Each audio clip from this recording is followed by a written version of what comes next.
What is up, guys? Welcome back to Bell Point Sports. Sorry for the delay on this one. I was traveling back from home from Thanksgiving. I hope everybody had a good holiday.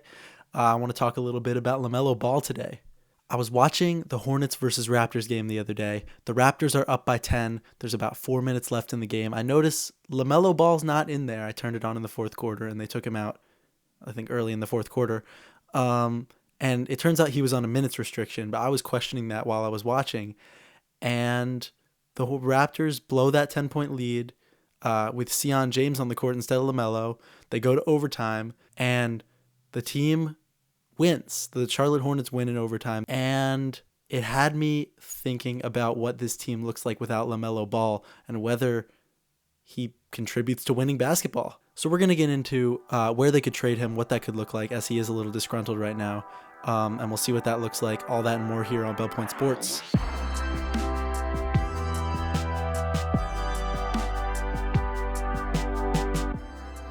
I don't know who still needs to hear this, but LaMelo Ball is not a winning basketball player in 2025, nor was he in 2024, nor was he in 2023. I'm not sure he can be the guy to carry a franchise to greatness, because this roster around him now is better than it's ever been, and they're still pretty horrible in terms of wins and losses.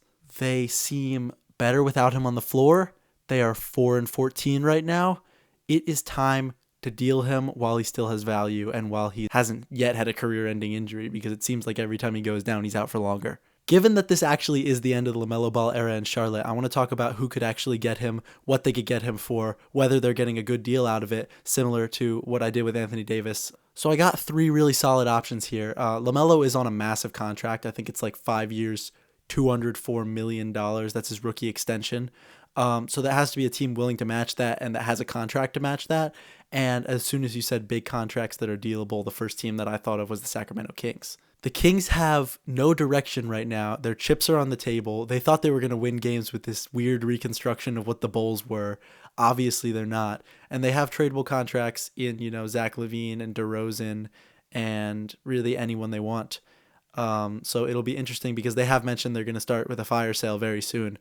And I think this could be part of it. They have a similarly bad record to the Hornets, so they are incentivized to make moves. And bringing in LaMelo and letting him get mentored by Russell Westbrook could be really helpful, actually. Right now, their point guard core is Russ and Dennis Schroeder, which is serviceable, but it's not really doing much. Definitely not the weakest part of their team, but obviously having someone for the future could give their fan base a little bit of hope, which I don't know if they really have right now.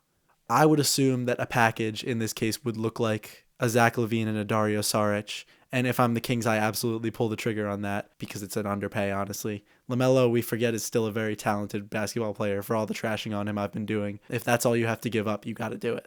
Looking around the league, another team that I was a little intrigued by was the New Orleans Pelicans. Obviously, they made that bonehead move and traded their pick away to the Hawks for Derek Queen. Derek Queen looks awesome, but that's gonna be like a top 5 pick if they keep sucking.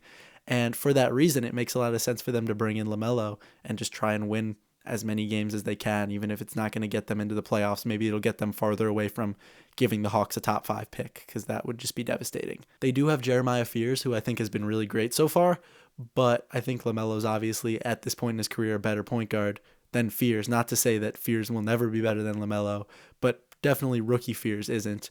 And I think LaMelo could mentor him a little even. Really, the Pelicans should be thinking about doing anything they can to win some more games this season and not, there's no reason to tank for them. They don't have their pick. My number one spot to land as I looked around the league was the Minnesota Timberwolves, because Mike Conley is old as dirt. Let's be so real. He's an amazing player, all-timer, and Rob Dillingham is not exactly ready for the limelight quite yet, although I think he very well could be within a couple of years. But LaMelo Ball is, and he's on the very same timeline as Anthony Edwards, and I think that if they have the assets to trade, they should definitely look into bringing him in. It would be tough because he hasn't really played winning basketball yet, but I think that if anyone can help him do that, it's probably Anthony Edwards. Because they are 12-8 right now, which is good, but in the West, it's not quite good enough. The West is too stacked for you to be middle of the pack. That makes you a play-in team, essentially. So I want you guys to sound off down there. Do you believe that LaMelo Ball is actually poisoning the Hornets? Would they be better without him? Which of these teams would be best off with him? I really want to hear from you guys because I think that you probably know just as well as me, there's a million NBA fans and they all know a lot. So I want to interact. I really do. But until next time, this was Bell Point Sports. Stay on point.